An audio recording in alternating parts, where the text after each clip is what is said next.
Quote one time from Vincent van Gogh that really rang true. He said, he has dedicated his life to his art and he has lost his mind in the process. When I sat and I thought about that, it sounded very familiar.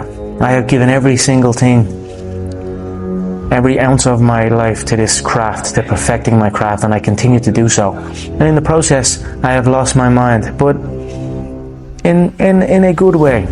To regular society, to people who wake up at 9 a.m, who clock out at 5 p.m, they would look at me and say, I've lost my mind. But me,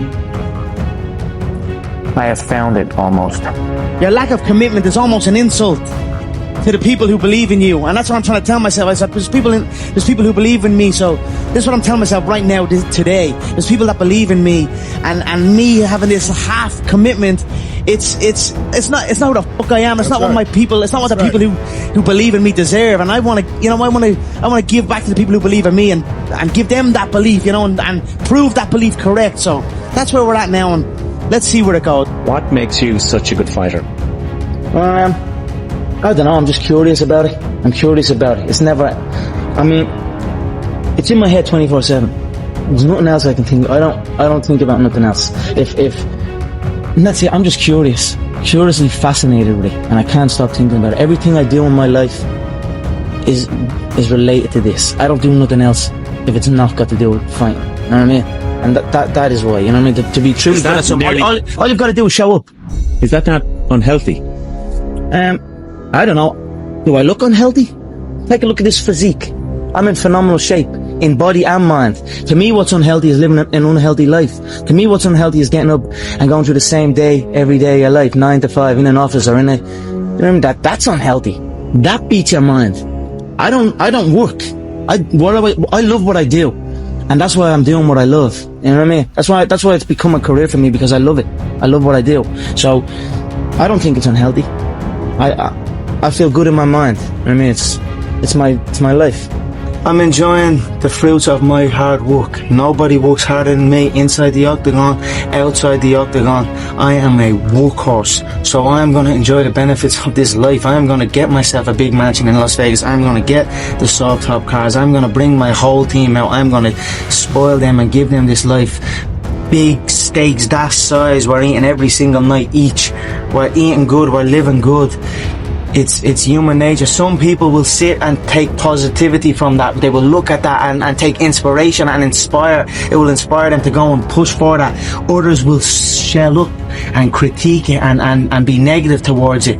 But one thing is for sure, those people will stay where they are. The people who take inspiration from it will rise up and also one day experience that life. So this is human nature. Some go one way, some go the other way. But I am enjoying my money, my hard-earned money that I have dedicated my life to. I was always getting pestered. What are you doing with your life? Are you doing this, doing that? They didn't know what it was. They didn't know what MMA was. They didn't know what none of this. They didn't know I could make a career out of it. As far as they were concerned, my man and Dan talking about, as far as they were concerned, I was just getting into a cage and fighting with some other guy. They didn't know nothing about it. No one did, really. But I knew. You know what I mean? I knew. But, and then I ended up getting a trade, just to keep them quiet. Because I used to have a lot of fights with my dad. What trade did you get? I ended up getting a trade as a plumber. Literally up in the back arse and nowhere up in Wicklow, the Wicklow Mountains. And funny enough, that site was one of the biggest sites in Europe. Kilternan. It was right at that skiing place. Huge. And now it's just abandoned. Now it's just deserted. So I used to go up there 5 o'clock in the morning. I was on that M50. I used to have to walk to the N4. About half an hour from my house, wait for some Limerick guy that I didn't even know. He'd drive on the M4 and I'd have to flag him down. Nightmare, yeah. 2 hours down on the M50, 2 hours back. Usually 14-hour days, and I was the first year, so I had to go and do everything. I had to go to the shop. I had to go and get this and get that. So I always had trouble with that, and I was like, this isn't for me. This is not for me. How long did you last? I lasted 18 months doing it. But it was tough, you know. It wasn't the life for me, you know what I mean? And then John said, because I was training with John as well at the time.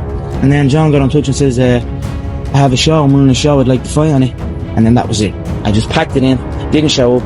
My dad used to come in and punch the head out of me and like try and drag me out of bed. And I just wouldn't go, you know what I mean? I had uproar for a good few years with him over, but and that was it. I just packed it in, quit, and then focused on training. And I knew what was going to happen. I knew what was going to